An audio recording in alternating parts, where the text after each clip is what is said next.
Hello, operator. Can you please connect me with OTR Halloween Holidays? I don't want to miss this episode of the Baba Ghoulie Show.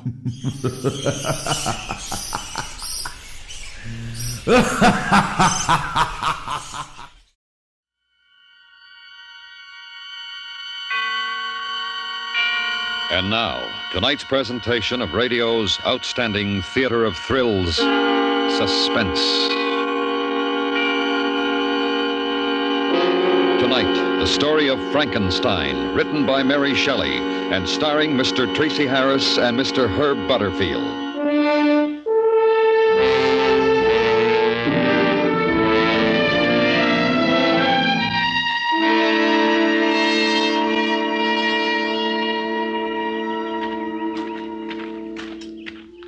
James? Hi, Victor. Hey, you're just in time to give me a hand. Oh, these Indian summers. Hot, too sticky. James, I'd like to talk to you. Well, of course. Anything wrong? Yes. Oh. Well, then, let's go in the house. I'll get you a beer. We can talk. No, not in the house. Do you mind if we just walk? Oh, of course not. I get some rain.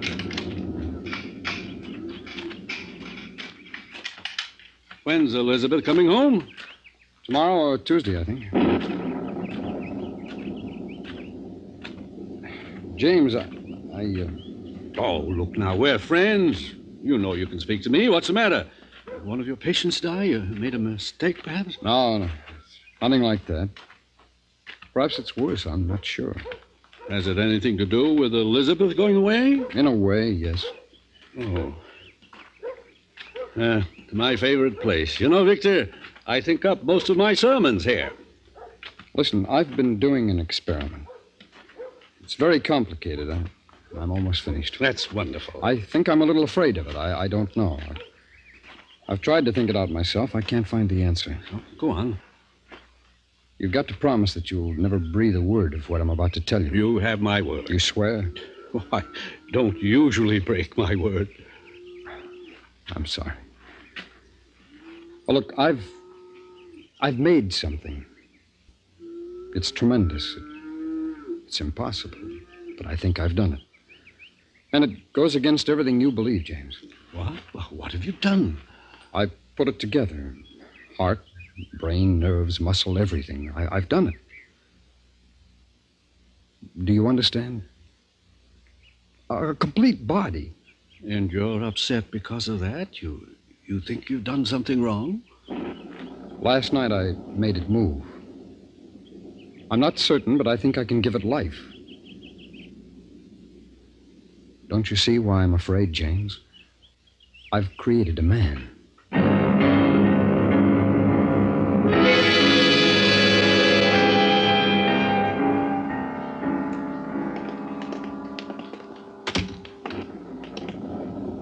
You don't have to see this thing if you don't want to, James. Where is it? In my lab. I'm the only one who has a key. Nobody else ever goes in there. I don't say I believe what you've told me, but how do you know you can make it live? I mean, is it anything more than galvanic action? You'll see.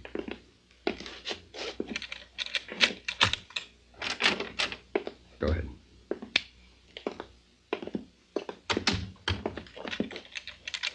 Why lock it? I always do. No windows. It's better that way. Now, before I show you, I want to explain. Here, this is what started it. It was mostly an accident. One of the kids brought me his dog, been run over, killed. He wouldn't believe it was dead, and he expected me to bring it back. So I gave it a shot in the heart, then another with this stuff, a compound I fooled with for a long time. Yeah? Well, the dog came back to life, just for a moment. How do you know the dog was dead? It was. It had been for 2 hours. Now, all this happened 3 years ago. You've been experimenting on things ever since? Yes, It's wrong. I don't know. It's wrong. What are you going to do? Try to bring it to life? I've got to try. If you've known that all the time, why did you come to me? Why are you unsure about it? I wanted to tell you. I had to tell someone. You're my friend. I'm a minister. I preach and believe in the Word of God. What about science? One doesn't believe. in science. One accepts it as a power given to man by his creator. I'm not arguing, James. I'm only saying that if this thing can live, haven't I accomplished a tremendous work for science? I don't know. Do you want to see it?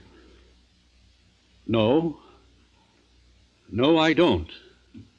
But I must. Oh, it's not terrible to look at. I've done a pretty good job on it. It isn't quite finished. The face, mostly.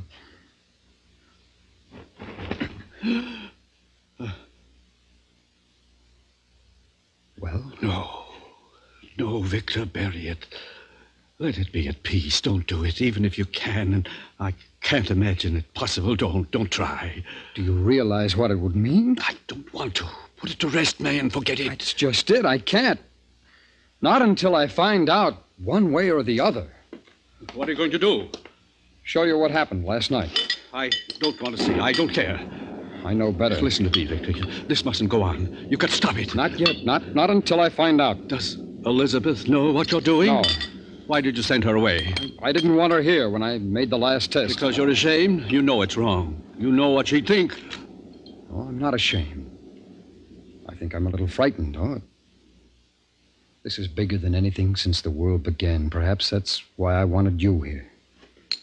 If it moves, if you prove your point to me, will you stop then? Will you destroy it? The formulas, whatever papers you have, destroy all of it, will you?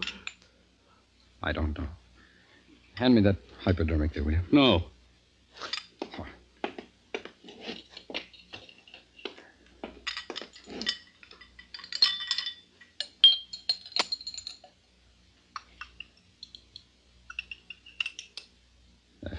If I say I believe you, Victor, You don't have to be afraid of it. It couldn't hurt you, you know. There's only enough of this stuff to stimulate a very small portion of its brain. I'm not afraid of it. I'm afraid for us all. I've never preached to you, Victor, but It moved its left foot last night, then the right. I'm going to try the arm now. Will you... Oh, move the light over here, will you, please? Thanks. Now, watch carefully. It only takes a few seconds.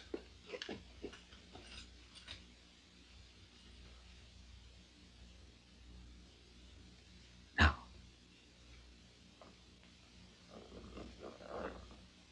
Look.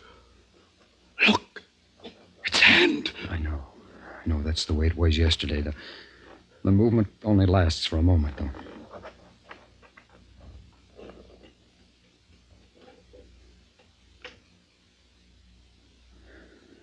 That's all. I don't know what to say. I don't even think I understand what I've seen, except that it's terrible. Why? Because you don't understand? I'm afraid, if you like. Afraid for you, for what you've done, that thing lying there. You've got no right. I won't allow... What's that? What's what? Listen. Where's my stethoscope? It's impossible. It wasn't enough.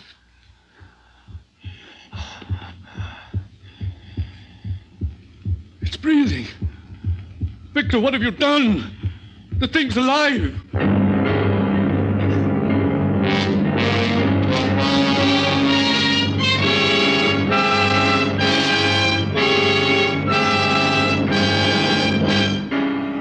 You are listening to Frankenstein, tonight's presentation in radio's outstanding theater of thrills, Suspense.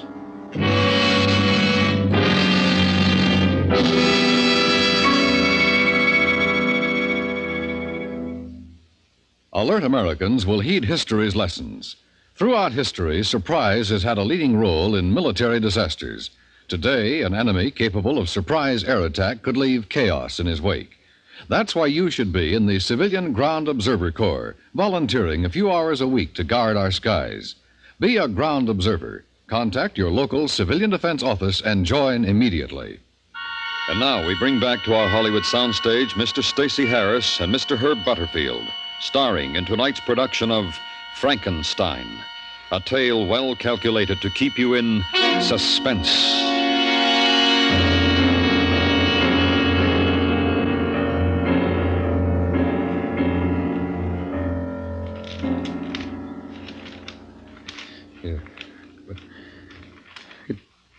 enough. It couldn't have. 10 cc's. 10 yesterday. Unless the drug's accumulative, maybe that's it. Has it moved again? No. And his eyes are open. What are you going to do? Now? Listen to its heart again. It's got to be destroyed. We've got to put an Will end you to be it. quiet? It's inhuman. Don't you see what you're doing? You can't give it a soul. You can't... How do you know? How do you know what I can give it? I've given it life, haven't I?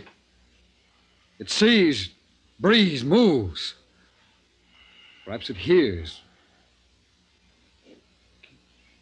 Yes, I wonder, does it hear?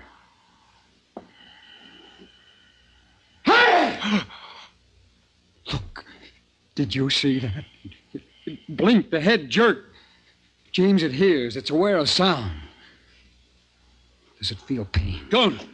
No, it is not an animal. You formed it like a man. Give it the dignity of one. I won't let you do that I've to it. gone this far. Put down the scalpel. What are you going to prove by that? I think you must be mad. I didn't interfere with your work. There's someone at the door. Yes, I know. Better strap it down on the table.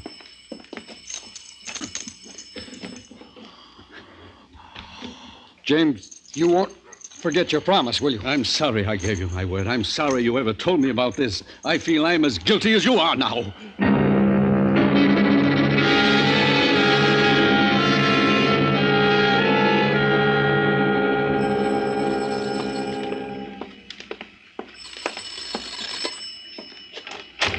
Whatever took you so long? Hello, James. Hello, Elizabeth. I tried to call you from the station, dear, but the line's out of order. Oh, I'm sorry. Did you have a nice time? Lovely. Everybody sends their love. That's good. What a fine pair of sober sides you are. What did you do, darling? Break one of my good dishes? I knew I shouldn't have left you alone. Well, what are we all standing in the hall for? Come on, let's go. Elizabeth, I must be going. Well, it's raining very hard. I'll be all right. Well, then you'll have to take an umbrella. There's one in the kitchen. Are you going to tell her? No, You won't unstrap it from the table, will you? not yet. I'll try to come back later. I want to think. About what? You've changed since you came to see me this afternoon. You don't really care what I think now, do you? I suppose not. Thanks anyway, James. Are you going to let it live? Well, that's funny coming from you. Have I the right to kill it? I'll tell you this, Victor. You're doing something you have no right to do. Something that you don't even understand. The creation of man isn't your job. It isn't mine. I know your bright scientific mind's laughing at me. Here's the umbrella, James. But I wish you'd wait until the storm blows I over. really must get back. Thank you, Elizabeth. I'll return it tomorrow. Goodbye. Well, what's the matter with him? Have you been arguing religion again, Victor? Oh, no. No, dear. No. Look, I'm doing a little work in the lab. It's rather important. Do you mind?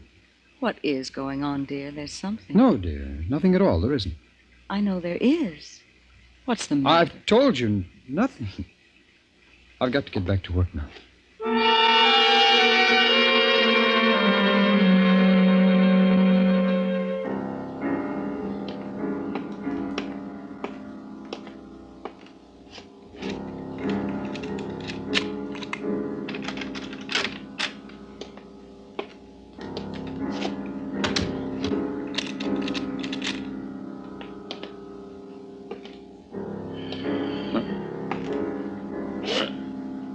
It broke the straps. It got up off the table.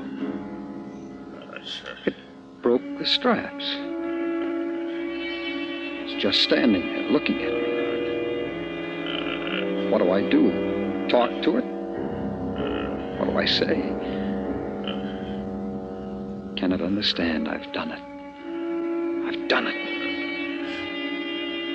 It's almost perfect. Muscular control, coordination. I wish I'd finished the face, though. But to break those straps, it must be terribly strong, and that's odd. It's not over average size. And now what?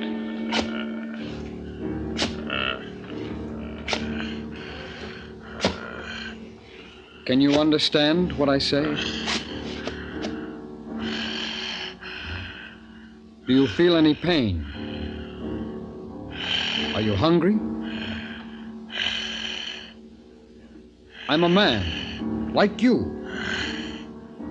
You are a man. Do you understand?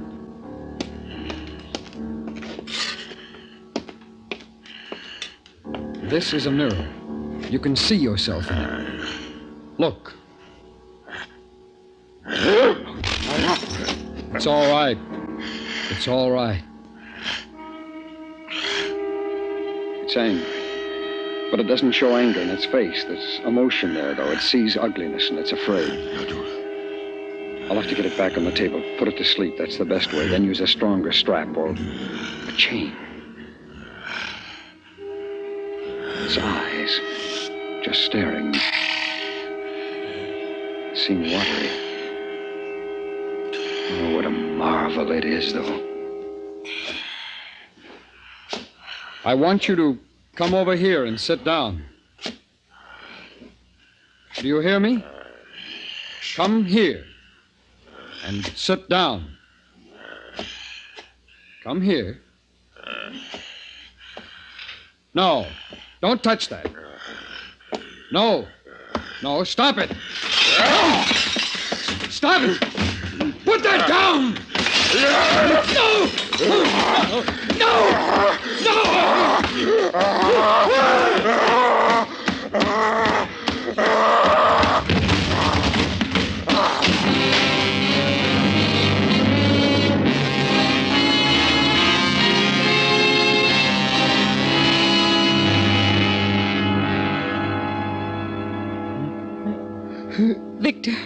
Victor, darling. Elizabeth, how did you get in here? I heard some noise and came down. The lab door was open. I locked it. The lock was broken. What's the matter? What's happened? Did you see anyone? No. Did someone break in? Elizabeth, don't ask me any questions. Just do what I ask. Go get your coat. I'm taking you over to James' house. I want you to stay there. Why? Why, what is it, I can't Victor? tell you about it now. You may have to stay there all night. Now, hurry, please.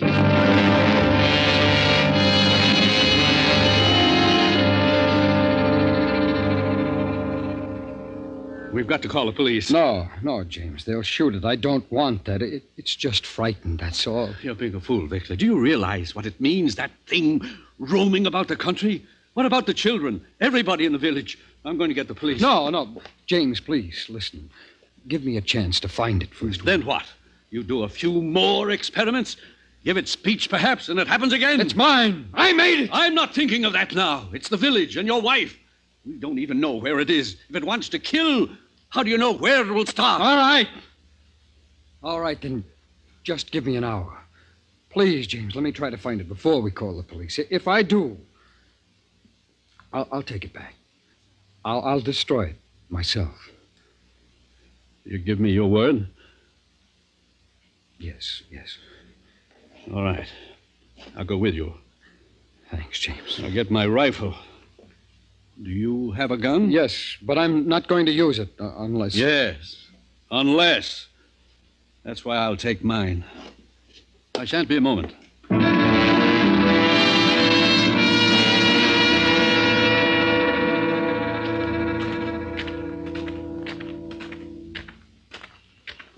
It's getting dark. Where do you think it might have gone? That's hard to tell. If it's afraid of thunder, it might be hiding in a barn. That's where I'm heading now. The old Hamilton place? That's right. Well, how are you going to capture it? Have you thought of that? I brought along a hypodermic. You're not afraid anymore, are you? No. It's strange, because I am. Not of what it might do to me, but because of the fact that I've seen it. I know it exists. Listen. There. The dog might have seen it. It sounds as though it's coming from around the Hamilton place.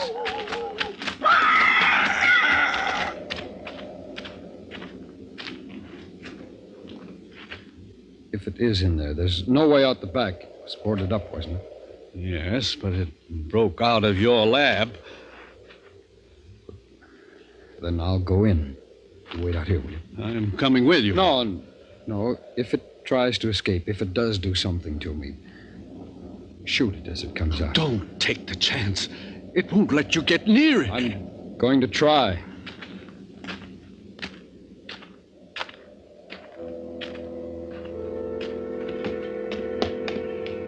I lie.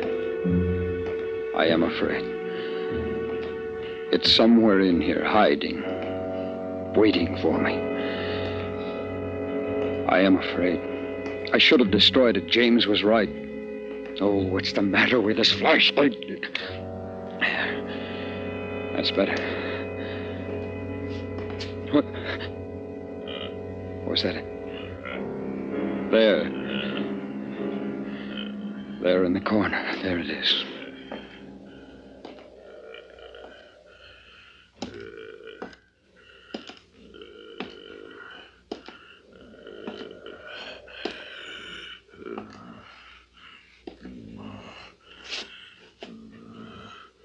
I won't hurt you. It's all right. I understand. I won't hurt you. Don't be frightened. It's going to be all right.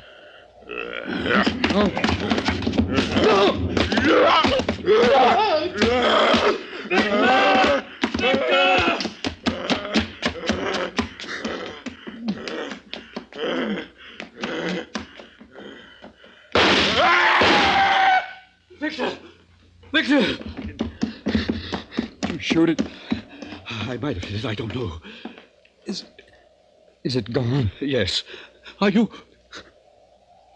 Victor...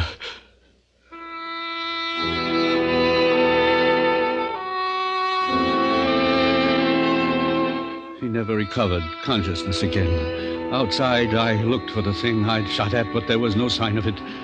I returned to the lab and burned every paper, destroyed every single evidence of Victor Frankenstein's terrible experiment. But the result of that experiment has never been found, nor have I been able yet to convince the authorities that such a thing ever existed.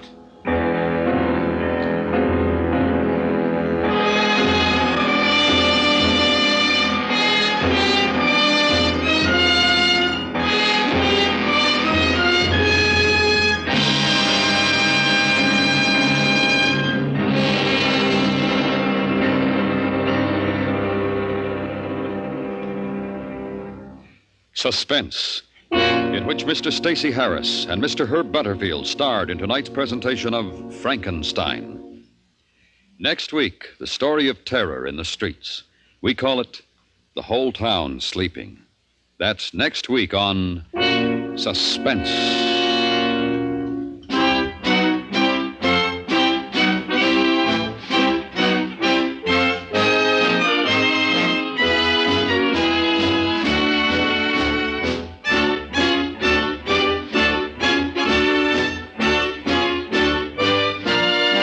Suspense is produced and directed by Anthony Ellis. Frankenstein was written by Mary Shelley. The music was composed by Lucien Morawick and conducted by Wilbur Hatch. Featured in the cast were Vivi Janis and Barney Phillips.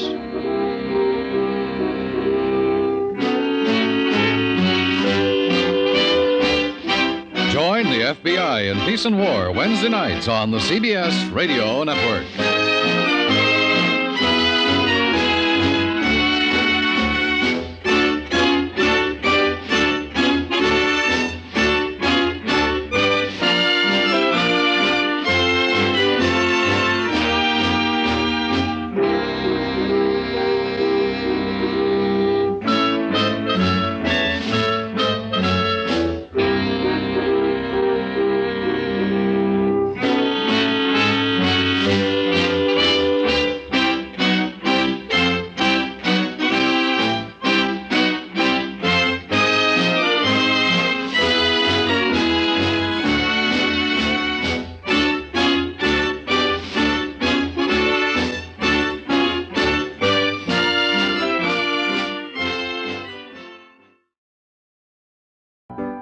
It's intermission time at the Baba Ghoulie Show. Time to refresh yourself and visit our snack bar. Got a yen for some hot popcorn? How's about your favorite soft drinks, which are sparkling cold? And there's all kinds of candy to tempt you. It's radio time, folks. Enjoy the rest of the program. The following is a PSA from Watchwaddle Productions. Now that autumn is here, be prepared for the day of mischievous pranks and disobedient escapades. That is, October 30th. Happy Mischief Night! Meow! Halloween Eve. Before the tricks and the treats, there's Mischief Night. Thank you very much, ladies and gentlemen. We now return you to the Baba Ghoulie Show on OTR Halloween Holidays.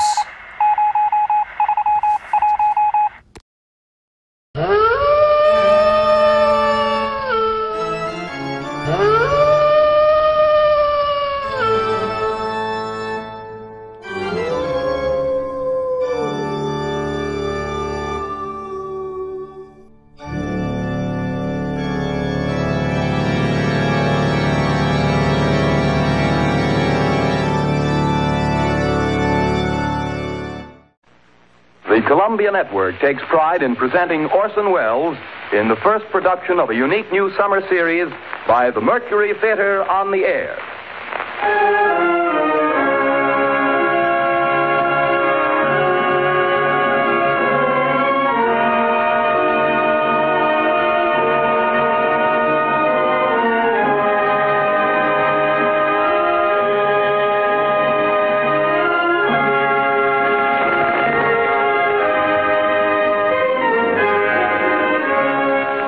In a single year, the first in the life of the Mercury Theater, Orson Welles has come to be the most famous name of our time in American drama.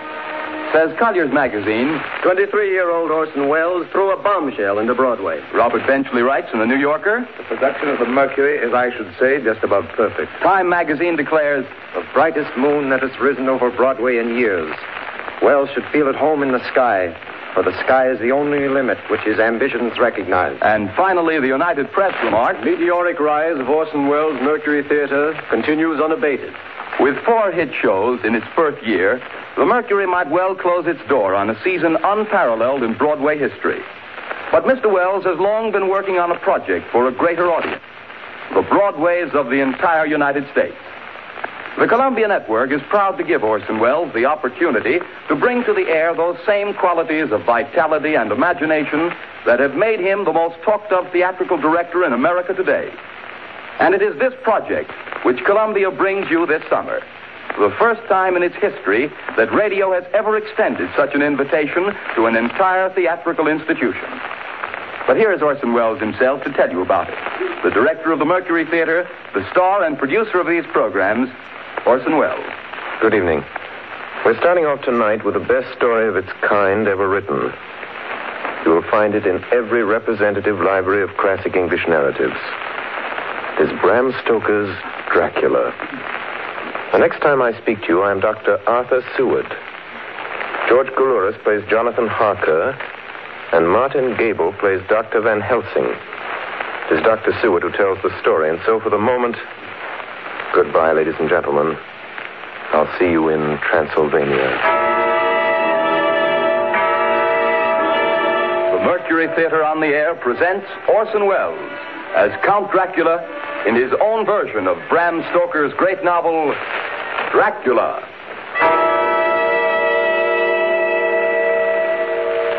Ladies and gentlemen, my name is Arthur Seward. I'm here tonight to bear witness to the truth of certain events which you may find it hard to believe, but I ask you to believe them. I have here certain documents, telegrams, clippings from the press of the day, memoranda, and letters in various hands. All needless matters have been eliminated, so that a history almost at variance with the possibilities of contemporary belief may stand forth as simple fact. I present you first with excerpts from the private journal of Jonathan Harker. I, Jonathan Harker, lawyer's clerk, article to Peter Hawkins, Esquire of Exeter, England, am writing this journal in the hope that if misfortune overtakes me, it may one day come to the eyes of those who love me. I set out from London on the last day of April to visit one of our clients in Eastern Europe. On May the 3rd, I arrived in Budapest and came after nightfall to Klausenburg on the borders of Transylvania. At Bistritz, there was a letter of welcome for me from our client, informing me that his carriage would await me at the Borgo Pass. It was signed Dracula.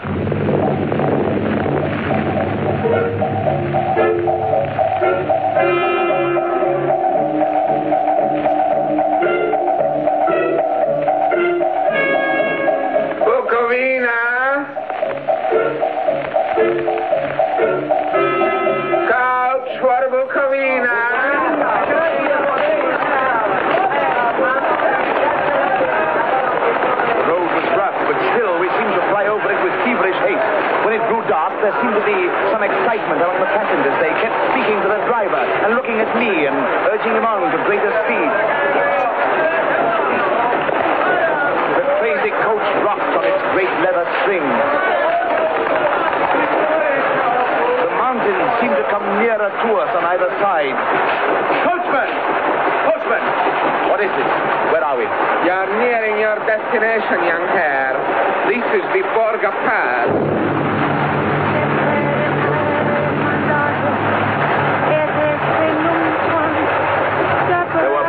Rolling clouds overhead, and in the air the heavy, oppressive sense of thunder.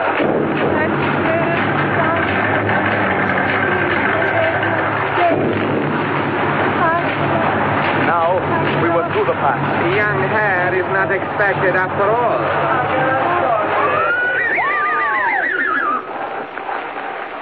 You are early tonight, my friend. A caleche with 4 horses had drawn up beside us. Let me help you, sir. The coachman smiled, and the lamplight fell on a hard-looking mouth with very red lips and sharp-looking teeth as white as ivory. We began to move. I looked back. The coach and its load of passengers had vanished from sight. We swept into the darkness of the pass. I struck a match. It was within a few minutes of midnight. And then a dog began to howl somewhere far down the road. The wind was rising. It moaned and whistled through the rocks, and the branches of the trees clashed together as we swept along. It grew colder and colder still, and fine powdery snow began to fall. The baying of wolves sounded nearer and nearer, as though they were closing round us from every side. We kept on ascending, always ascending. The howling of wolves was growing less. Presently, it ceased altogether. And just then, the moon broke through the black clouds. I saw around us a ring of wolves running alongside the carriage. In silence, with white teeth and lolling red tongues, with long sinewy limbs and shaggy hair. Welcome to my house. I must have fallen asleep. The carriage had pulled up in the courtyard of a vast ruined castle. The coachman was nowhere to be seen. Welcome to my house. Come freely, go safely, and leave something of the happiness you bring. Count Dracula? I am Dracula. His face was strong, very strong, aquiline. The mouth, so far as I could see under the heavy mustache, was fixed and rather cruel looking, with peculiarly sharp white teeth. You hear them, Mr. Harker? The wolves? The children of the night, as you say, Mr. Harker. The wolves. Listen. Come now. There are many things you must tell me tomorrow. Of England and of the estate there you have purchased for me. Yes. The estate is called Carfax, I believe. Yes, that is so. But now I will detain you no longer. You will find your room in readiness. And I advise you not to leave it during the night.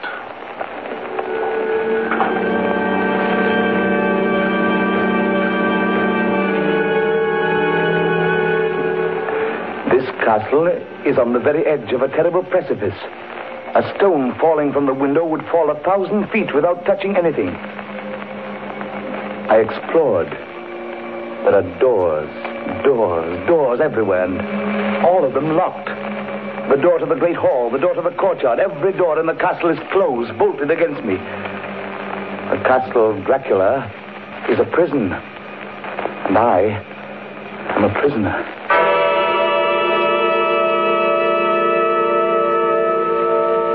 The next night, I couldn't sleep. So after a few hours, I got up and, lighting my candle, I placed my shaving mirror on the dressing table and was just beginning to shave. You seem restless, Mr. Harker. I hadn't seen him, although the reflection of the glass covered the whole room behind me.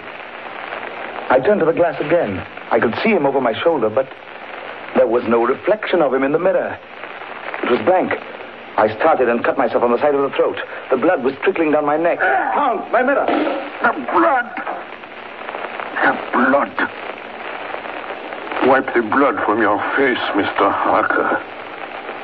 And take care how you cut yourself.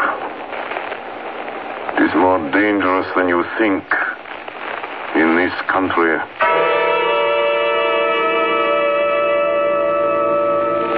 When I woke, I found most of my things were gone. My passport, my notes, my letter of credit. I could find no trace of them anywhere. And my door is locked from the outside. June 20th. There is work of some kind going on in the castle. Now and then I hear the faraway muffled sound of mattock and spade. And last night, the second of the predated letters which Dracula made me write, the second of that series which is to blot out the very traces of my existence from the earth, went forth.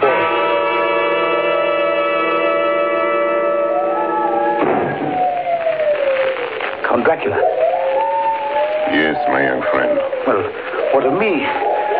When am I free? When can I leave this place? Free? Mr. Harker, you're always free. You want to leave? Would you like to leave tonight? Yes, in God's name. My dear young friend, not an hour shall you wait in my house against your will. Come, follow me.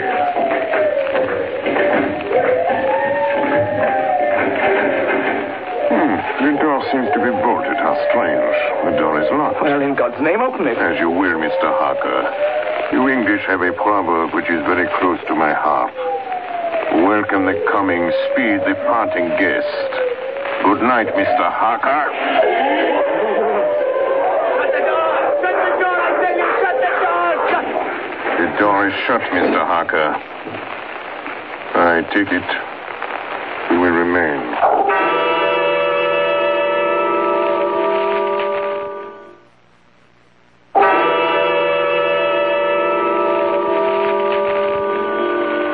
Morning, June the 30th. These may be the last words I ever write in this diary. Oh, God preserve my sanity. I have never seen Count Dracula by day. At sunrise, at the first cockcrow, he is gone. I do not understand these things. I only know that the wolves obey him, and that he is a man with hair on the palm of his hands, with sharp teeth, and no blood in his face. He casts no shadow. He cannot be seen in a glass. And he moves like a bat across the sheer face of the castle walls. He eats no food and is mortally afraid of the crucifix. As I write this, I hear in the courtyard the rolling of heavy wheels and the cracking of whips.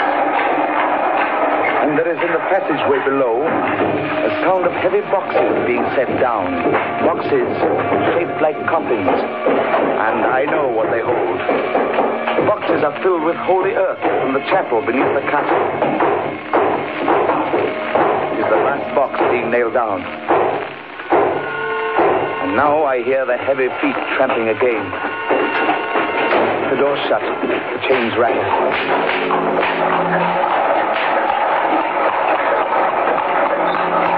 In the courtyard and down the rocky way, the roll of heavy wheels, the crack of whips.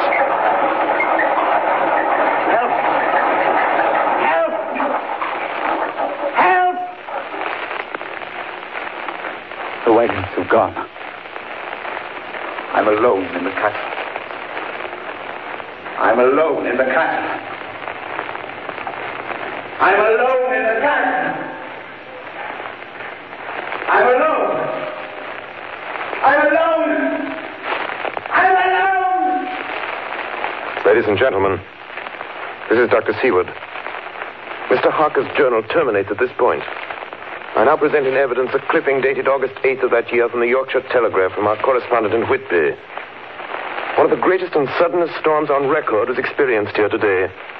The weather has been somewhat sultry, but Saturday evening was fine. The band was playing. The piers were crowded with holidaymakers. The wind fell away entirely during the evening, and there was a dead calm. There were but few lights at sea. The only sail noticeable was a foreign schooner under full canvas, which was seemingly going westward. A little after midnight came a strange sound from over the sea, and high overhead the air began to carry a strange, faint, hollow booming. Then, without warning, the tempest broke. And there, with all sails set, was the foreign schooner rushing with terrific speed toward the shore. A searchlight was turned on her. And there, lashed to the helm, was a corpse with drooping head which swayed horribly to and fro at each motion of the ship. A moment later, she crashed.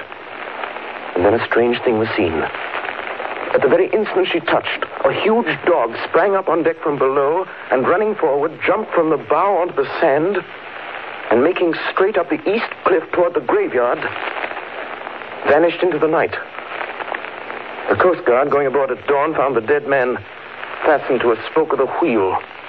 Tightly clutched in one hand was a crucifix. The man must have been dead for quite 2 days. In the pocket of the dead man's coat was found a bottle, carefully corked, containing a roll of paper.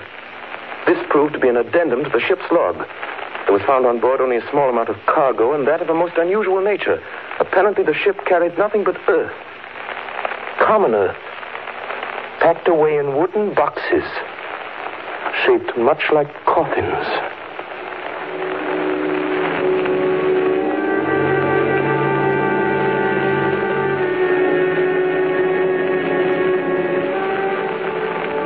Of the Demeter, July 6th. Finished taking in cargo, a queer cargo, boxes of earth.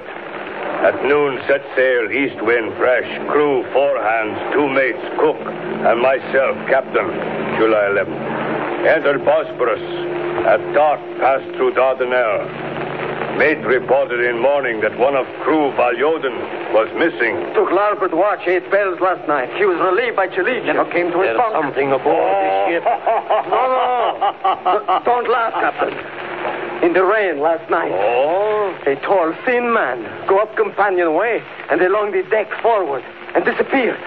When I go to the bow, no one.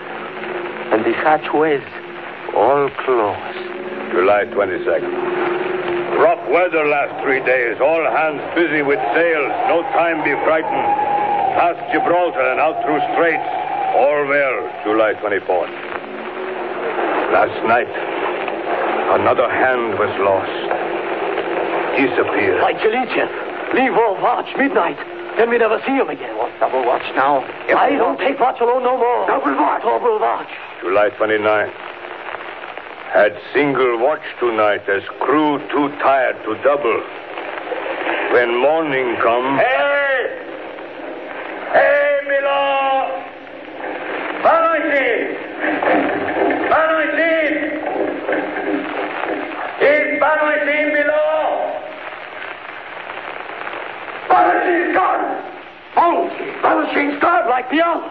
Like all the others.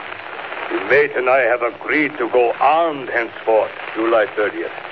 Last night, we are nearing England. Weather fine. All sails set. Captain! Captain! The man in the watch in the stairs is missing! Both missing! Now, only self and mate and 1 hand left to work ship. August 3rd.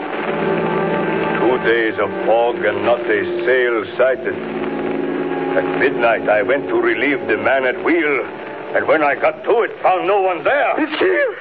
I know it now. I saw it. Like a man, tall and thin and ghastly pale. It was in the bows looking out.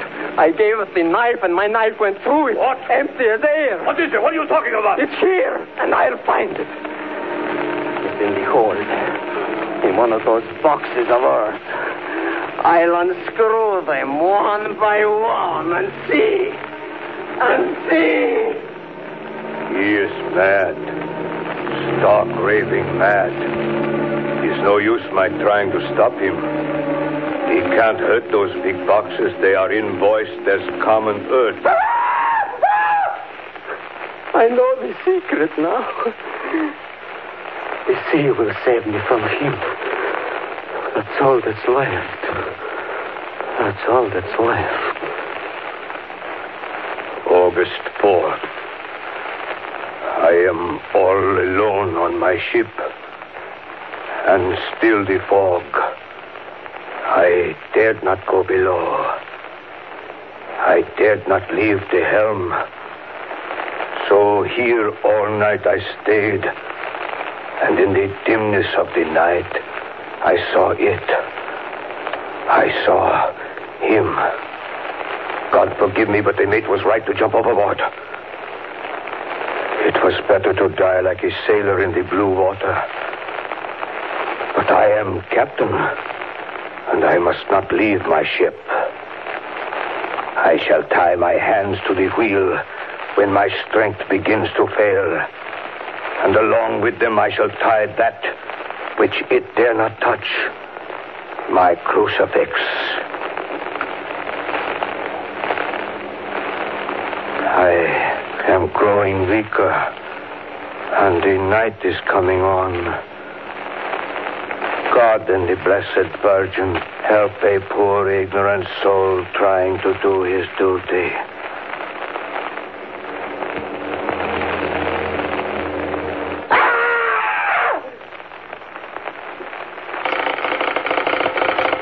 Telegram, Seaward, Perfleet, to Van Helsing, Amsterdam. Lucy Westenra in alarming condition. Cannot diagnose. Come at once. Seward. Telegram, Van Helsing, Amsterdam, to Stuart, Perfleet. I'm on my way to you. Please arrange the examination immediately my arrival, Van Helsing. Ladies and gentlemen, I must now explain that 6 months before the events recorded here, I had become engaged to a young lady, Lucy Westenra. We were to have been married in the spring. My old teacher, Professor Van Helsing, arrived at 4 the next afternoon. I took him at once to Lucy's house. She lay in a bed asleep. She was ghastly, chalkily pale. The red seemed to have gone even from her lips and gums, and the bones of her face stood out. Young Miss is bad. Very bad. She must have blood or she will die. Yet she is not anemic. The qualitative analysis of her blood gives quite normal condition. It is strange. I do not like to think how strange. Look! My God, her throat, look! The black velvet band that she always wore had dragged up a little and showed a red mark on her throat. Just over the external jugular vein were 2 punctures, not large, but not wholesome looking. The edges were white and worn looking. Well? Well, what is it, Professor? What's wrong with her? Speak frankly. You can tell me the worst. I wish I could, Stuart. I wish I could. But I do not dare. But won't you tell me anything? I will tell you this. Your young lady is in a danger greater than death. You must believe me. If you leave her for 1 moment and harm befalls, you will not sleep easy thereafter.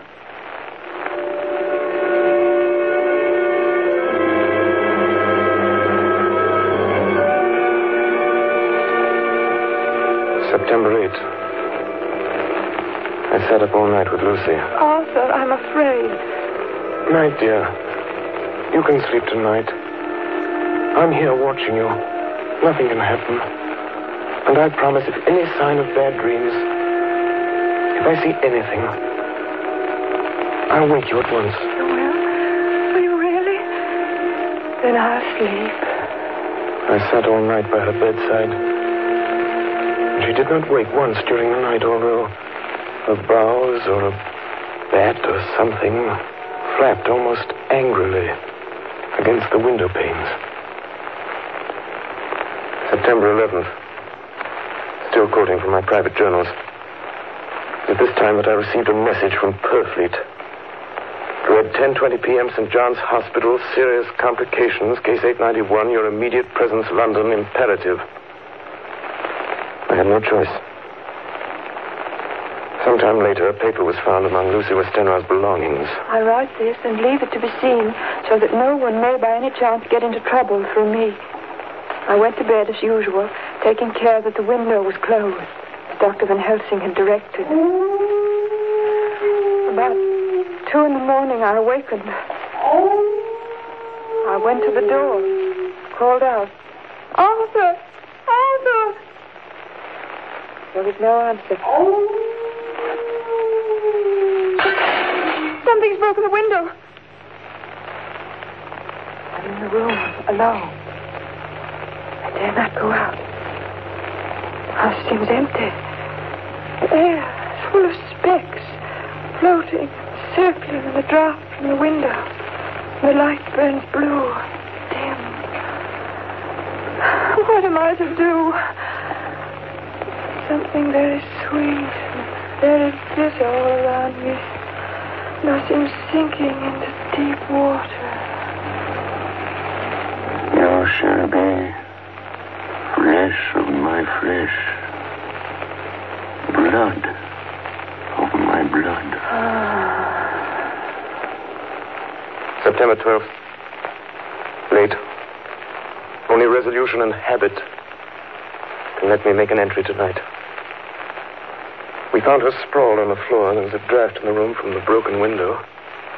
Her throat was bare, showing the 2 wounds, looking horribly white and mangled. We are too late, my friend. We have failed. God's will be done. She's dying. Yes. She's dying. Stay beside her. It will make much difference, mark me, whether she dies conscious or in her sleep.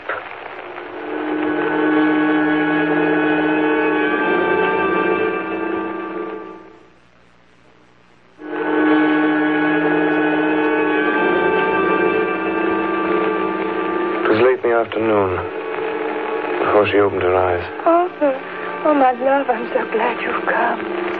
I took her hand and knelt beside her. Her breath came and went like a tired, peaceful child's. And then the light from the setting sun fell on her face, and then, insensibly, a strange change came over her. Her eyes grew suddenly dull and hard. Her breathing was heavy. The mouth opened, and the pale gums drawn back made the teeth look large and sharp. Arthur, oh, my love, I'm so glad you've come. Kiss me. Bend down and kiss me. Not for your life. Not for your living soul and hers. Lucy! She's dead. Poor girl. There's peace for her at last. The end. Not so. It is only the beginning. Wait and see.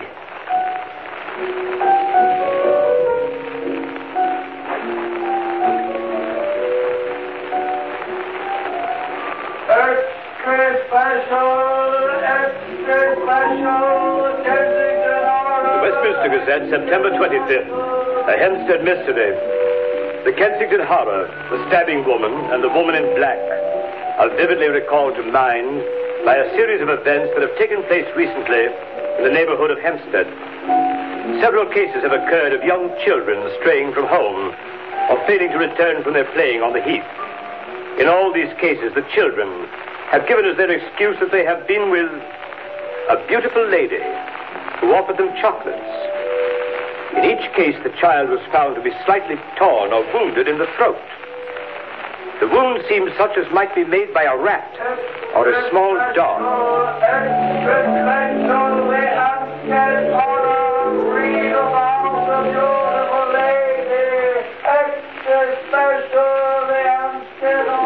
The Hempstead horror. Another child injured by the beautiful lady. We have just received intelligence that another child missed last night was only discovered late in the morning. It has the same tiny wound in the throat. Well, Stuart, what do you think of that? You mean to tell me, my friend, that you still have no suspicion as to what poor Lucy died of? Nervous prostration, following great loss and waste of blood. And how was the blood lost or wasted? You are a clever man, my friend, and a good doctor. But you do not believe that there are things that you cannot understand. You are wrong, Stuart. Are you aware of all the mysteries of life and death? Can you tell me why in the pampas there are bats that come at night and open the veins of cattle and horses and suck dry those veins? How in some islands of the western seas there are bats which hang on trees all day, and then when the sailors sleep on deck because it is hot, flit down on them, and then in the morning are found dead men as white as Miss Lucy was? I understand none of these things. After tonight, Stuart, if you dare to come with me, perhaps then you will understand. September 29th. Before dawn. Now it is done. And I would sooner die 1,000 deaths than live again through what I did this night. We will spend the night, you and I, here in this churchyard where Miss Lucy is buried. We enter the tomb, then we open the coffin. You shall yet be convinced. Take care, Van Helsing. Miss Lucy is dead, is it not so? Then there can be no wrong to her, but if she's not dead... With some difficulty, we found the Westenra tomb. I took up my place behind a yew tree. On one side of the tomb, Van Helsing on the other. I was chilled and frightened. Suddenly, I saw something moving between two yew trees. A dim, white figure which held something at its breast. The figure stopped. I could not see the face, for it was bent down over what I saw to be a fair-haired child. There was a sharp little cry, such as a child gives in sleep, or a dog as it lies before the fire and dreams. Then the thing saw us. She drew back with an angry snarl. The lovely blood-stained mouth grew to an open square. If ever a face meant death, I saw it at that moment. Then suddenly she turned and vanished in the direction of the tomb. The child is not harmed. We leave him in a safe place where the police find him. There's more to do. Come. Now we were in the tomb. Then in the coffin, the thing lay. Like a nightmare of Lucy, the pointed teeth, the blood-stained mouth. Van Helsing never looked up. From his bag he took out a book, his operating knives, a heavy hammer, and a round wooden stake, some 2 or 3 inches thick, sharpened to a fine point, and hardened over a fire. Stuart! The life of this unhappy woman is just begun. When she become what you call undead, there comes with the change the curse of immortality. She cannot die, but must go on age after age, adding new victims. Because all that die from the preying of the undead become themselves undead and prey on others. So the circle goes on, ever widening as the ripples from a stone thrown in the water. But if this lady, this undead, be made to rest as true dead, then the soul of the poor lady whom we love shall be again free. Tell me, what am I to do? Take this stake in your left hand, the hammer in your right. Yes. Place the point over the heart. Yes. Then, when I begin the prayer for the dead, in God's name strike. Are you ready? Now, Domine Jesu Christe, Fili de vivi, qui in manus tuas ex voluntate Patri.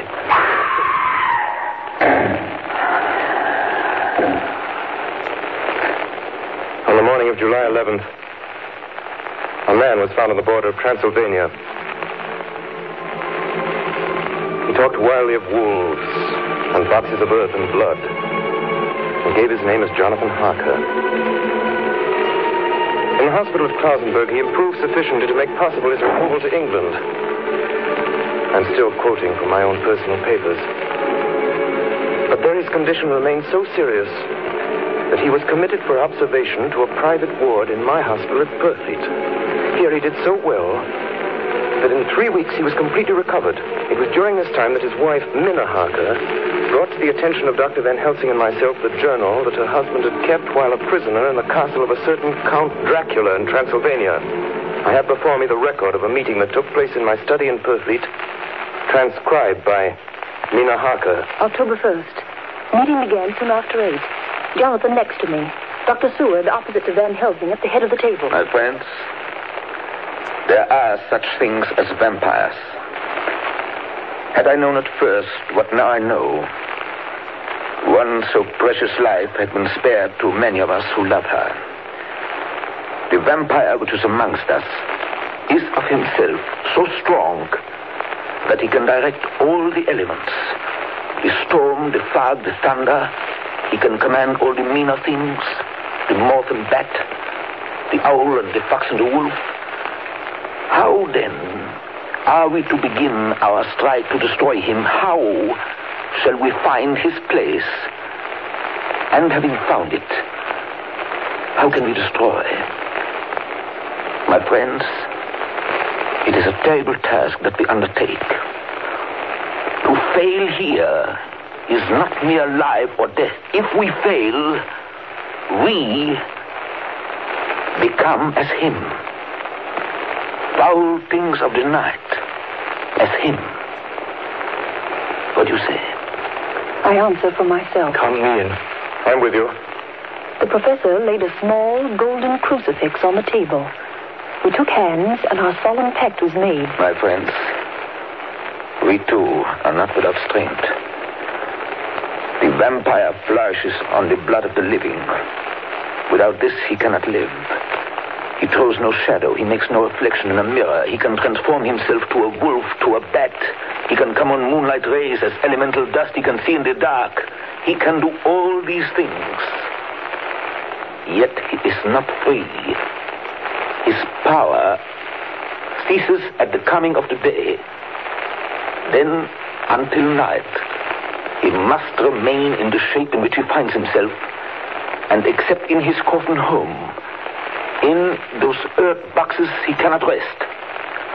When we can confine him in his coffin, then, my friends, if we obey what we know, we will destroy him. At that moment, something flapped wildly against the window. Then... Did you hit it? I don't know. We looked out of the window. Against the black sky, we could see nothing. Data in our possession. From the Count's castle in Transylvania to Whitby came 50 boxes of earth. All of these, to our certain knowledge, were delivered at Carfax. Recently, 12 of these boxes have been removed. First step, ascertain whether all the rest remain in the deserted house next door or whether any more have been removed. We must trace each of these boxes and sterilize the earth with holy water so that he can no longer seek safety in it. And we must hurry. The events of the next few days are described in Jonathan Harker's journal. October 2nd, 5 a.m. Just returned from the empty house. Left Mina here at home. Well, we've done our work at Carfax. The place was filthy. The air stagnant and foul and alive with rats. We counted the boxes. Only 38 of them. And over each one, the professor went through his same mysterious work. It was dawn when we got back. I found Mina asleep. She looks paler than usual. October 2nd. Soon after they left, I fell asleep. I remember hearing the sudden barking of the dogs. And then there was silence. I got up and looked out of the window. There was a thin streak of white mist moving across the grass along the wall of the house. It dawned on me that the air in the room was heavy and dank and cold. The gaslight came only like a tiny red spark through the fog. I could see through my eyelids. The mist grew thicker and thicker. Then, as I looked, the spark divided and seemed to shine on me through the fog like two red eyes. You shall be flesh of my flesh, blood of my blood, blood of my blood.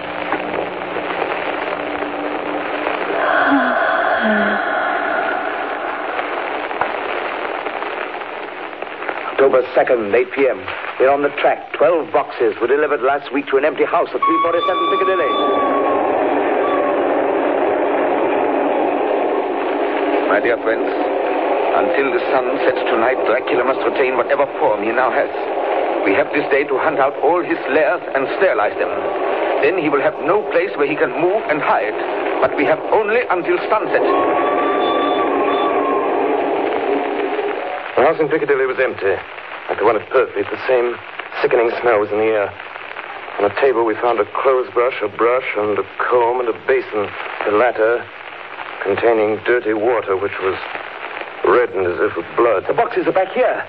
8, 9, 10, 11. Only 11.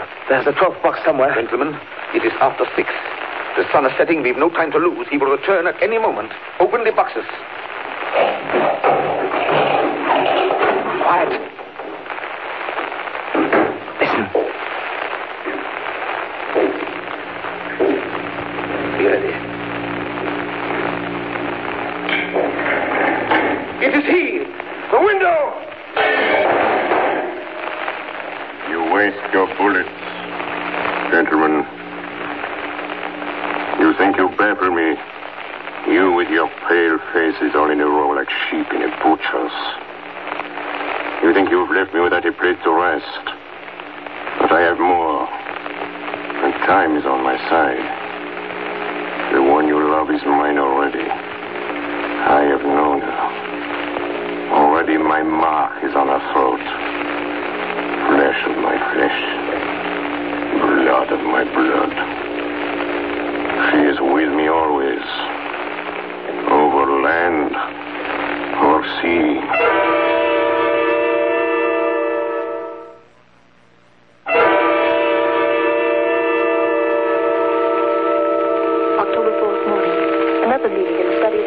We must find that last remaining box, gentlemen. We must find it. As long as that earth exists impure, as long as there remains one place of refuge for Dracula, there is no safety and no peace for any soul in England. And for the undead, never peace so long as he lives. Blood of my blood. Blood of my blood. Mina! How do you know that? Quiet. With me always. Over land and sea. Mina, darling, how did you know that Dracula said those... I don't know. The words just came. Strange. There are times when somehow I feel that I'm with him. At sunset? Yes. Just at sunset. And again at sunrise. Dr. Van Helsing, if I could... If at that time you... Have you the courage? Courage for what? What do you mean? Dr. Van Helsing here will question me. I will question her, yes. In a state of hypnosis. The one you love is already mine, he said. She is with me always, over land or sea. Ah, Count Dracula. Perhaps she will betray you if she is really with you, this one we love. Who knows? If she is really with you over land or sea. Blood of my blood. Mina. Yes? Answer me, Mina. Are you with him? Yes, I am with him. Where are you? I do not know. It is all dark. What do you hear? The lapping of water. I can hear it on the outside. Then you are on a ship? Yes. What else do you hear? There is the creaking of an anchor chain. What are you doing? Still. Oh, so still. It is like death. It's like death. Here's a report from Matson Peabody, shipbrokers. Dated October 5th, according to Lloyd's list, the only sailing ship that left for the Black Sea yesterday was the Tsarina Katrina, bound for Varna. Some hours before she sailed, a man came alongside, all in black, driving a cart with a great box in it. This he lifted down single-handed and carried below. No one remembers having seen him after that, as heavy mist came up over Doolittle Dock until sailing time. The rest of London Harbor remained completely clear. Our plans are made. The average sailing time from London to the Black Sea is 3 weeks. We can travel overland to the same place in 3 days. We shall be there waiting for him when he arrives. October 15th, arrive Varna about 5 o'clock. Mina seems stronger. Every morning before sunrise and just before sunset, she speaks to Van Helsing in a trance. Are you with him, Mina? Tell me, are you with him? I am with him. What can you see? Nothing. All is dark. What can you hear? I can hear the waves lapping against the ship and the water rushing by. The wind is high. I can hear it in the shrouds and the bow throws back the foam. So, the Tsarina Katrina is still at sea, hastening on her way to Varna. The Count cannot cross running water, so he cannot leave the ship without being observed. What do you hear, Mina? Lapping waves and rushing water. Darkness. Darkness and wind. A whole week of waiting. Daily telegrams from Lloyd's. Not yet reported. Not yet reported. Rushing water and creaking masts. Darkness. Darkness and wind. October 24th. Telegram. Lloyd's, London to Harker. Tsarina Katrina reported this morning. From Dardanelles. Lloyd's, London to Harker, October 28th. Tsarina Katrina in heavy fog reported entering Galatz Harbor at 1 o'clock today. Galatz is 38 hours from here, and the first train for Galatz leaves at 6:30 tomorrow morning. My friends, we have lost.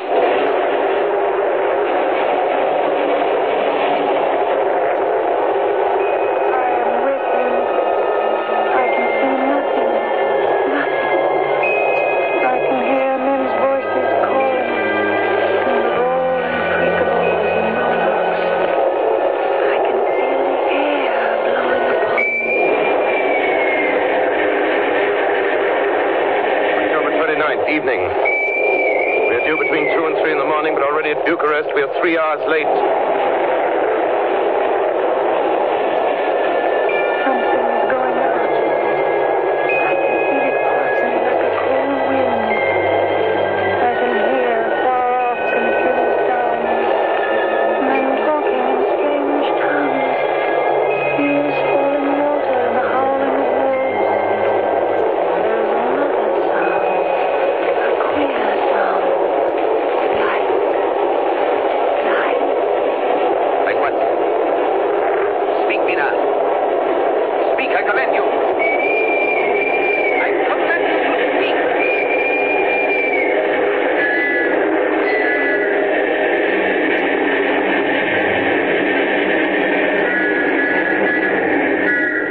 Arrived in Galatz.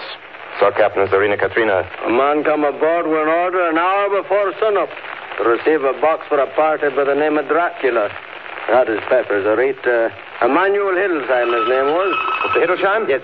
You unloaded the box yesterday. I gave it to Karloff by order. Karloff. Mr. Karloff? I know. This morning they find him dead inside the churchyard of St. Peter. They find him dead with his throat torn open. October 30th evening. There are 2 ways in which Dracula can get back to his own place. By land or by water. We've examined the map and find the most likely river is the Sereth. You and I, Seaward, will charter a steam launch and follow him up the river. Van Helsing and Mina will take the train to Veresti, and from there they will From there we shall go in the track where Harker went, from District over to Borgo. If you have not caught him before, we shall be awaiting Dracula there.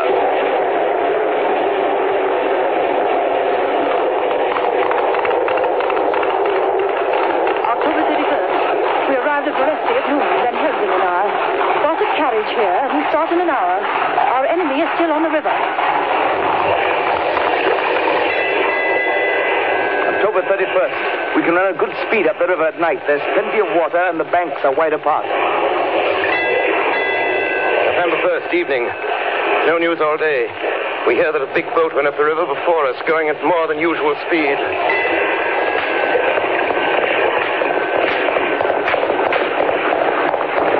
November 4th. All day driving. The country gets wilder as we go. By morning, we shall reach the Borgo Pass. November the 4th evening. We've left the launch. We've got horses, and we follow on the track along the river. We are armed.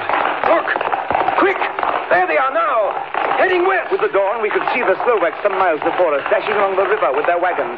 On it is the great box.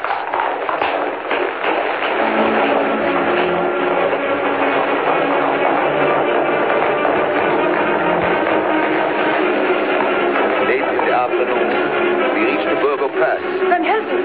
Look! Look! We could see a long ray all around us. Far off, beyond the white waste of snow, was the river like a black ribbon curling. Between us and the river, not afar off, came a group of men, mounted Slovaks hurrying along. In the midst of them was a wagon which swept from side to side. On the wagon was a great box. Look! We see two horsemen following fast, coming up from the south. Now the horsemen are not more than a mile behind. Now the wagon is quite close to us. We can see the great box swaying gracefully. Now they are almost upon us.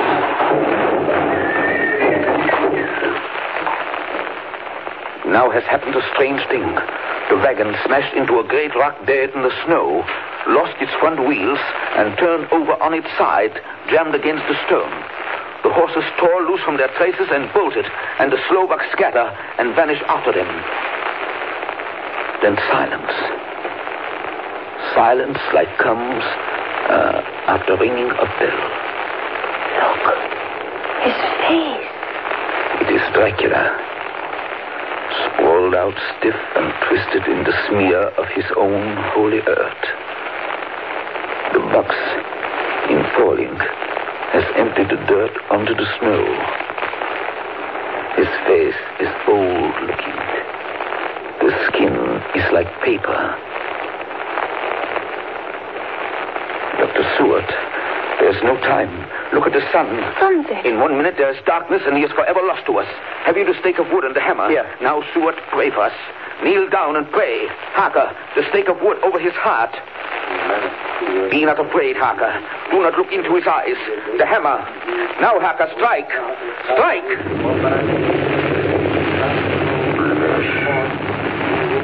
Flesh of my flesh. Guilt of my guilt. Death of my death. Speak and be manifest in the instant of your master's peril. Elements of darkness, rain, evil winds, mist, and mold, and tempest. Strike! The others couldn't. But somehow I can hear him speaking behind his eyes. Claw, wing, tooth, scale, tissue of flesh, death of my death, dead and undead. The hand of the living is over your master. Console him, my children. This instant is no longer than the space between two heartbeats. But the night is not here, and I am lonely. Come to your master, my children.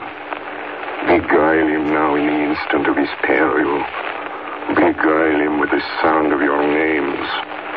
Claw, wing, tooth, scale, tissue of flesh. Strike, Harker, strike! There is one very dear to me who has not answered. My love, Mina. There is less than a minute between me and the night.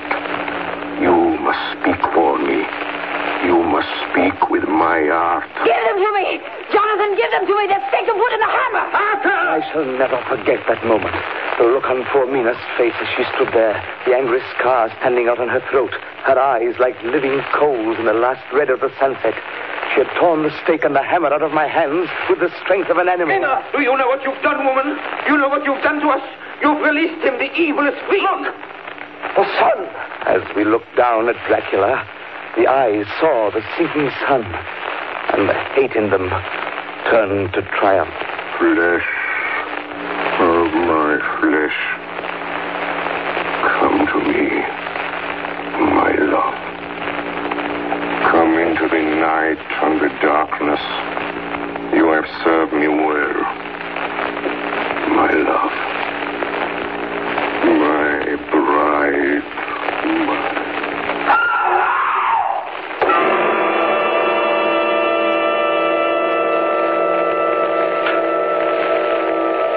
Ladies and gentlemen, all the evidence in this case is now before you. I've added nothing. And to the best of my knowledge, I've omitted nothing that might help to throw light on the extraordinary events of the year 1891, which culminated on that terrible evening in the Borgo Pass. There remains only this one last report. When Mina Harker seized the stake and hammer from her husband, I believe she was under some form of hypnosis. She herself remembers nothing. But whatever influence was at work on her, she must, at the last moment, have rejected it. For at the exact instant the sun disappeared, it was Mina Harker who drove the stake through the heart of the thing that called itself Dracula. At that same instant, even as we looked, the wound on the side of her throat was no more. As for Dracula, before the scream of the creature had died from our ears, the whole body crumbled into dust and passed from our sight. In the final moment of dissolution, there was in the face a look of peace, such as I never could have imagined might have rested there.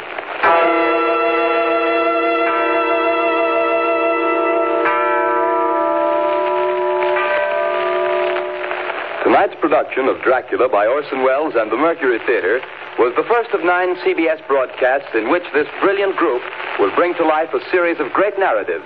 In the cast tonight, Dr. Van Helsing was played by Martin Gable, Jonathan Harker by George Coulouris, Dr. Seward by Orson Welles, the Russian Captain by Ray Collins, the Mate by Carl Swenson, Mina Harker by Agnes Moorehead, Lucy Westenra by Elizabeth Farrar, and Count Dracula by Orson Welles. Bernard Herrmann composed the original music and conducted. Dan Seymour speaking.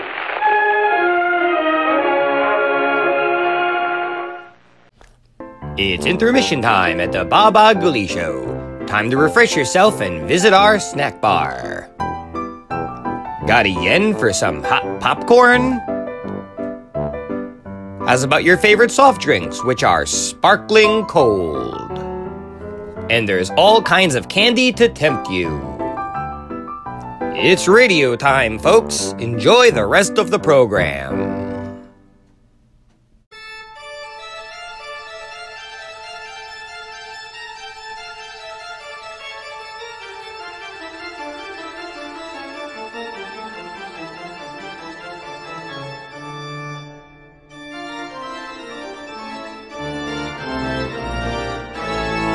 Hope you're enjoying today's radio program. When it's done, be sure to check out our channel over at Watchwaddle. Enjoy some tunes with a nice cold soda.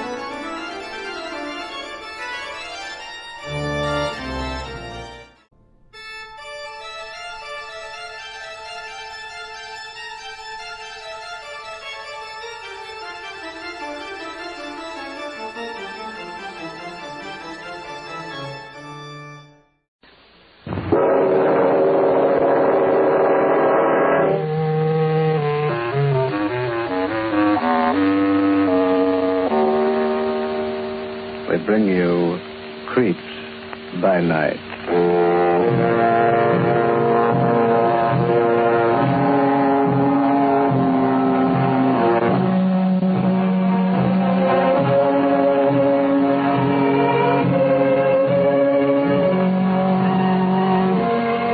The Blue Network presents the international star of stage and screen, the master of mystery, Boris Karloff, in Creeps by Night.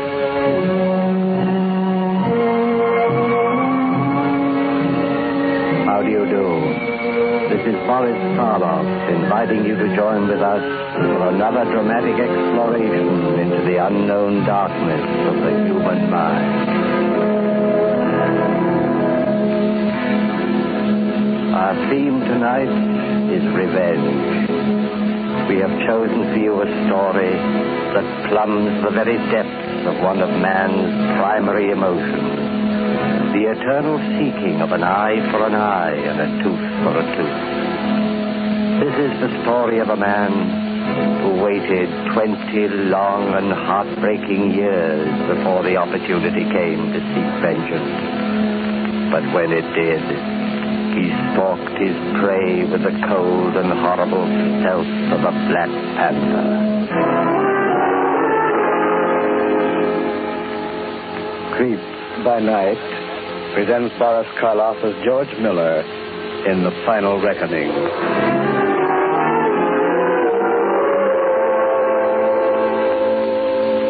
Our scene is the warden's office at the state penitentiary. A middle-aged man, his shoulders hunched and his hair prematurely gray, stands before the warden's desk, clothed in an ill-fitting prison-made suit. His face is yellowed with the pallor of long confinement, but his eyes, set deeply in dark-shadowed hollows, are bright and clear. Looking at him, the warden speaks. Well, I wish you'd reconsider, George. I don't like to see you walk out of here in your condition. I'll be all right, Warden. Don't be a fool. You've just gotten over a bad case of pneumonia. Why not spend an extra week or so in the hospital? Let Doc Reed put you back on your feet. My time is up at noon today, isn't it? Yes, but we're glad to. That's when I'm leaving. The moment that noon whistle blows. You're in no shape to travel. Look at you. You're still sick, man. Deathly sick. I've been sick for almost 20 years, Warden. Ever since those iron gates out there closed behind me. I've waited a lifetime for the cure, planned for it. Now I'm going to get it. Oh, you're just being stubborn, George. I don't understand it. You've been a model prisoner in every way. In the entire history of the penitentiary, only 3 men have had life sentences commuted. And you're one of them. And yet, in a matter that concerns your well-being, you act like an obstinate fool. Why? Because I've got something to do. Something very important. What's more important than your health? The thing I've got to do. Wait a minute. Are you going to do something that might land you back in here? Is that it? Don't worry, Warden. You know, come to think of it, George, there's something I've always wanted to ask you. Something personal. Go ahead. In all the years you've been here, why have you refused to see visitors or mail? Why did you completely cut yourself off from the outside world? Well, it all boils down to this. A man ages a lot in 20 years. His voice changes, and his way of talking. His features change. He becomes an entirely different person. Especially in a place like this. Just knowing that you're hemmed in by 4 walls, it does something to you. Something... Well, that's the answer. It's no answer at all. Yes, it is. I didn't want anyone to see me age, to see the changes that were coming over me. The way it is now, with the George Miller who is walking out of here at 44, is nothing like the George Miller who was brought in at 25. They're 2 different people. No one outside this prison will ever recognize me. And is that what you want? That's exactly what I want. Why? You've got nothing to be ashamed of. You've paid your debt to society. There's another debt I have to pay to myself. It's been owing for a long time. I don't like the way you're talking, George. What's behind all this? 20 years, Warden. The best part of my life. A minute ago, you asked me to look at myself. I don't have to look. I can feel it down inside. I'm an old man. An old man at 44. Self-pity is a bad thing, George. I'm not pitying myself. I'm thinking about what brought me here. You've got the record right there in front of you. I said I was innocent then, and it still holds. I'm innocent now. That's a closed book. Why not let it stay closed? Because there's an unfinished chapter still to be written. Remember, you haven't served your full term.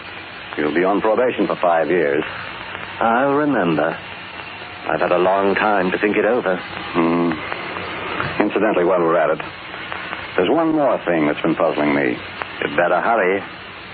It's almost noon. 6 months ago, when it seemed pretty certain that your commutation was coming through, you made a strange request. You asked to be relieved of the job of running the prison library, a job you'd held as far back as I can remember. And you asked me to assign you as an apprentice to the prison barber. I granted that request, but I wondered about it at the time. Would you care to tell me why you suddenly decided to become a barber? I thought it might be a good idea to learn a trade. That's not true, George. There's the noon whistle. That means I'm a free man, doesn't it? Yes. Goodbye, Warden. Take care of yourself. You haven't answered my question, George. You mean, why did I suddenly decide to become a barber? Yes. I told you. I wanted to learn a trade. And I told you that's not the truth. You're right, Warden. It isn't.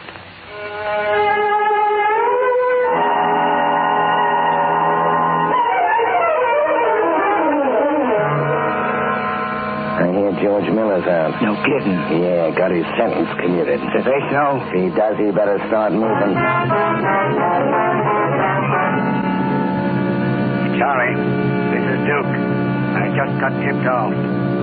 George Miller's out. Wonder what Ace will do.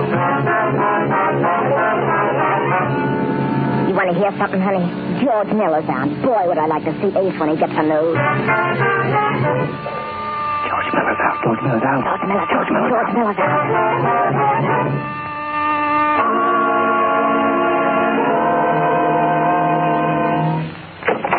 Well, what'd you learn? It's true, Ace. They commuted his sentence. He got out yesterday. What did I tell you?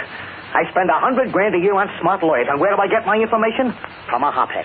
A barfly. But Ace. Oh, sure. I'm out of my mind. I don't know what I'm talking about. George Miller's dead. He died in prison 10 years ago. Well, that's what they told us. Who told you? Our sources of information. Your sources of information. Don't make me laugh. Now, look at And I'll get out before I lose my temper. If you don't even... Get out, I said! His sources of information. Vera, get me a drink. Oh, Ace, honey, don't get yourself all upset. Shut up. Ace, Shut up and honey. stay out of this. None of your business. Is that a nice way to talk? Who is this George Miller?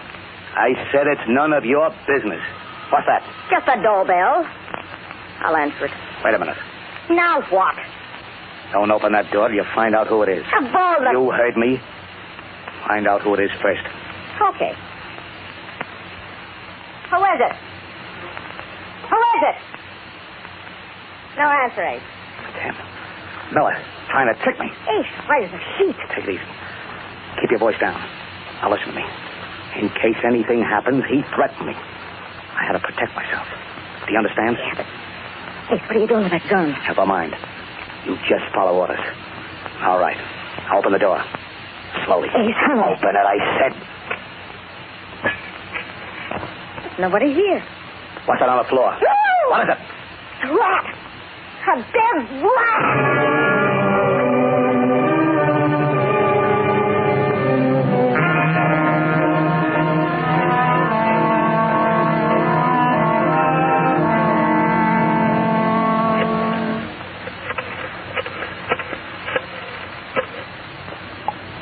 Hello.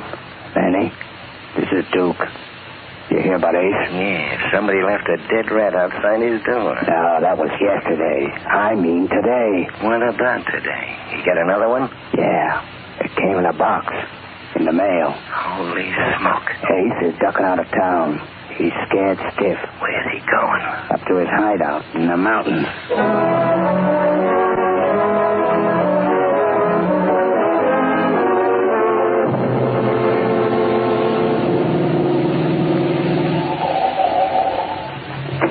All right, take the car around to the back, Chuck. Okay, boss. What about the bags, Ace? Chuck will bring them. Come on. How long have you had this place in the mountains, Ace? Oh, a couple of years. Sure is gloomy looking. Hell, what did you expect? A summer resort? All I want is a place to hold up. Lay low, the boys get Miller. Well, there should be a bell around here. Somebody in the house? Don't you ever get tired of asking questions, Vera? I told you on the way up there's a caretaker.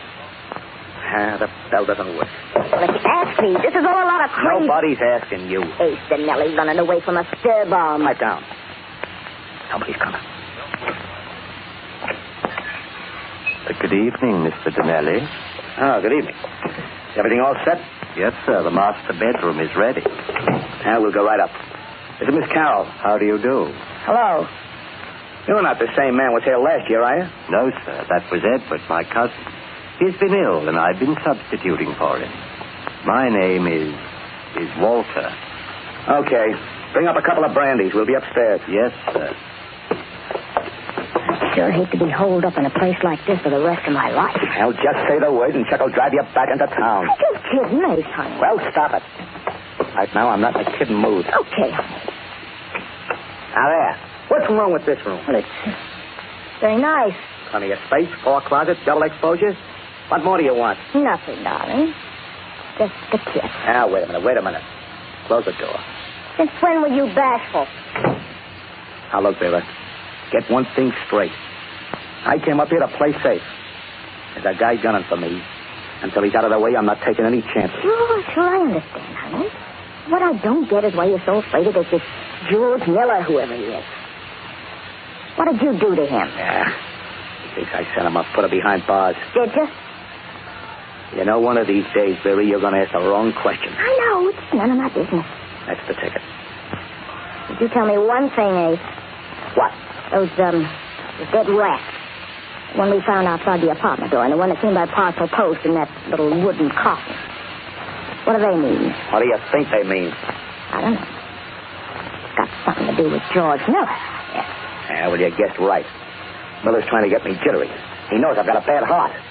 Planning these things to tell me he thinks I'm a rat. I'm dead one if he has anything to do with it. Hey, Tom. Now, don't worry. I'm safe up here. The boys will get Miller. Yeah? It's Walter, sir, with your brandy. Okay, come in. Just put the tray down on the table. Yes, sir. Will that be all, sir? I guess so. What about our luggage, Ace? Oh, yes. Did my man bring the bags up? Yes, sir. They're in the hallway, sir. Well, bring them in, will you? Yes, sir. Soda or water, Ace? Yeah, I'll take it straight. Where shall I put the bags, sir? Oh, just set them down any place. Yes, sir. Will that be all, sir? Yeah. And don't forget to lock up. I won't, sir. Good night. Night. Night. Oh, that yes and no sir routine is going to drive me nuts. He talks like one of those fancy movie butlers. Looks like a zombie. Here's your drink, honey. Yeah. How about you? No, I better get the bags unpacked first. All the stuff would be wrinkled. Well, here's how. I needed that drink. Now, maybe I can relax. Sit down and take it easy, honey. You know, it's not going to be so bad staying up here for a week or two. Hey, how do you open this bag, Ace? Which one? Yours. Black leather. Oh, there's a little gadget on the lock. Just press it and it snaps open. You got it? Uh-huh. And we'll get a good rest. Oh! What's the matter? Look! The bag. What? Another dead rat.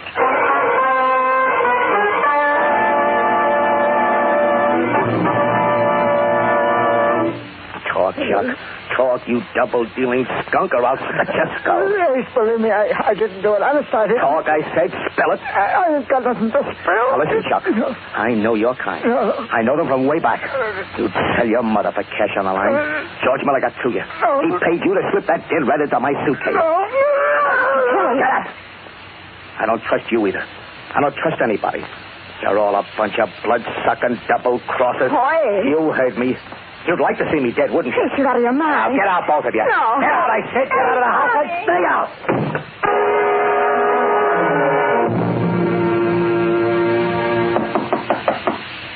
Yeah, who is it? It's Walter, sir, with your brandy. Oh, bring it in. This is the last bottle, sir. Yeah, put it down. Yes, sir. Will that be all, sir? Yeah, that's all.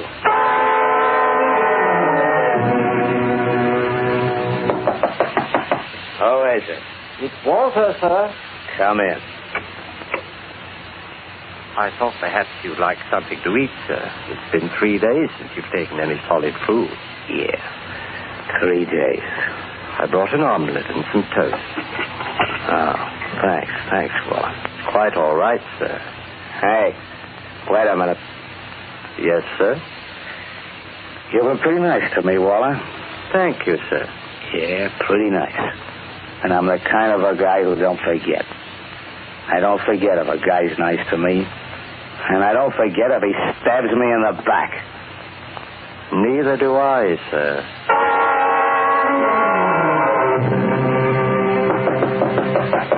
Come in.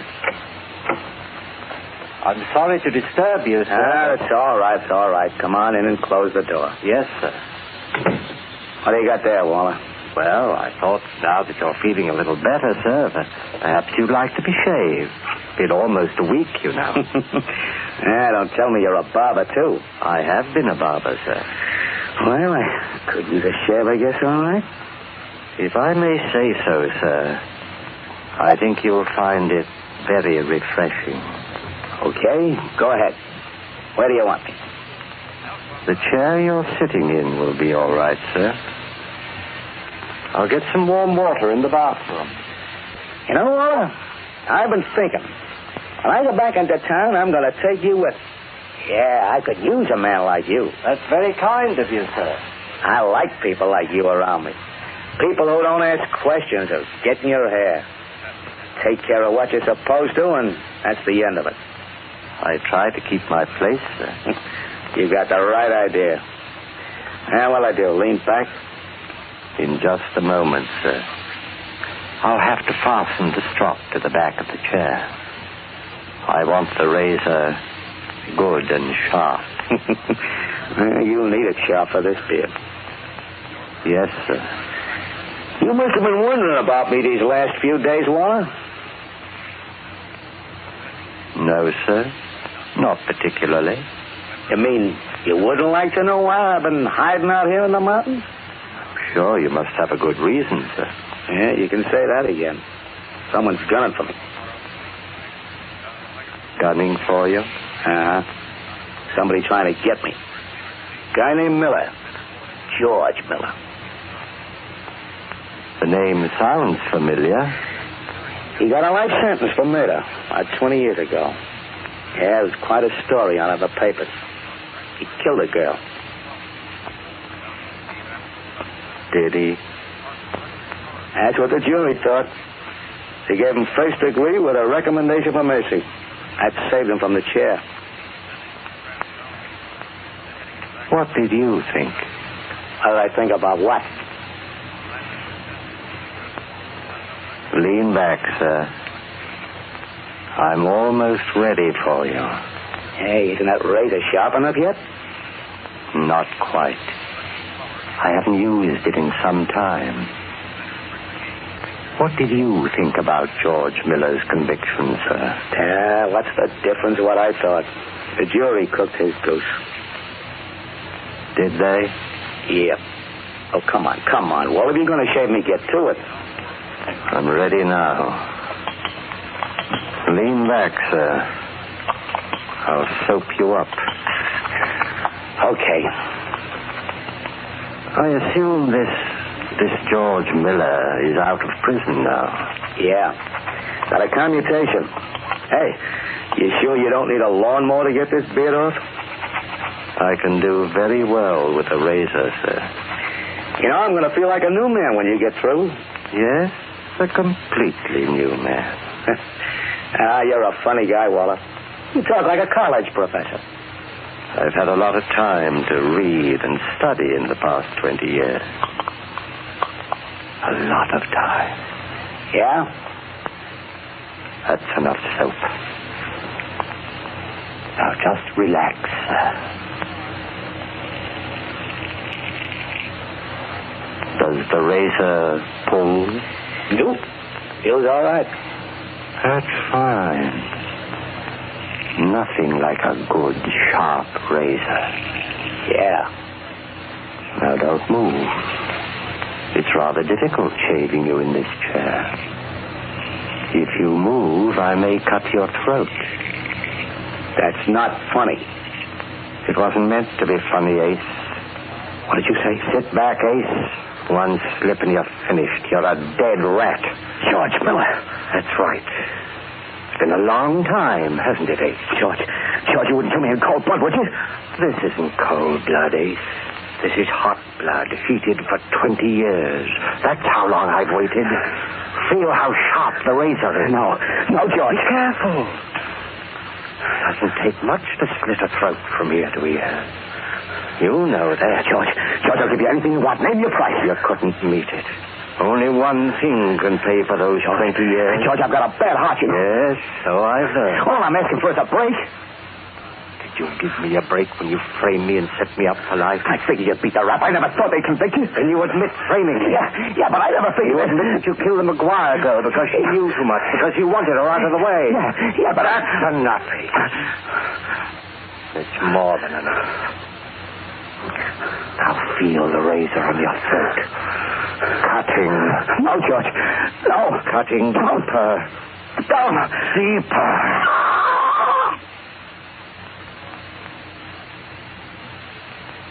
You said you'd be a new man when this was over. But you're wrong, Ace. You're only a dead rat. Who is it? It's there, Ace. Have come back.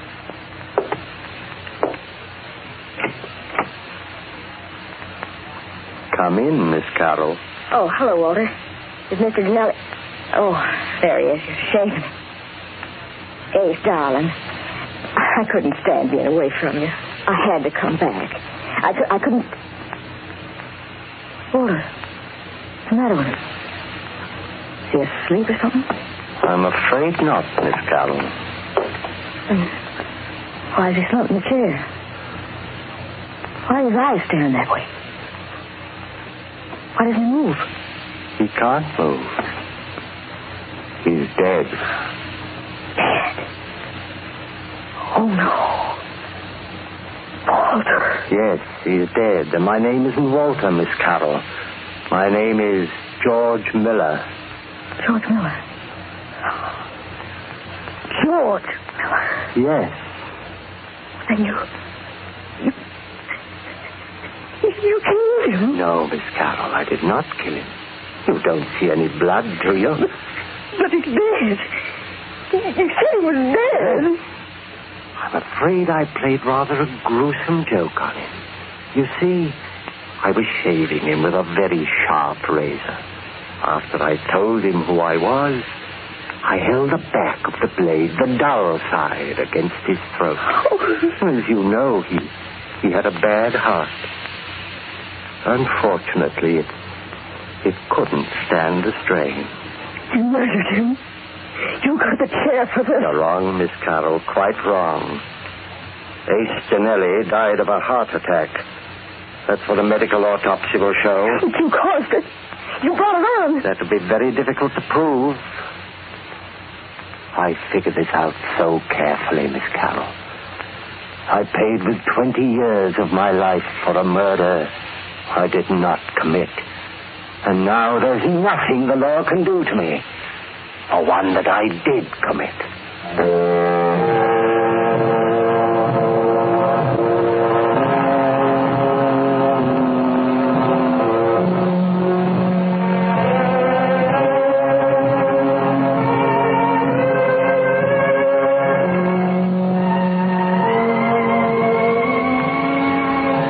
By Night has just brought you Boris Karloff in The Final Reckoning.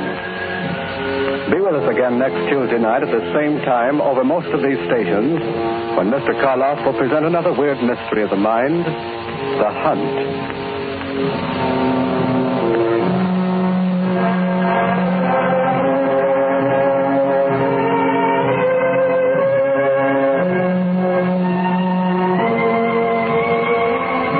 Night is directed by Dave Drummond. Original music is composed and conducted by Al Sack.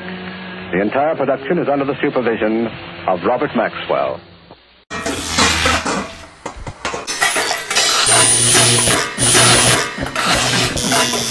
Watchwaddle Radio Repairman.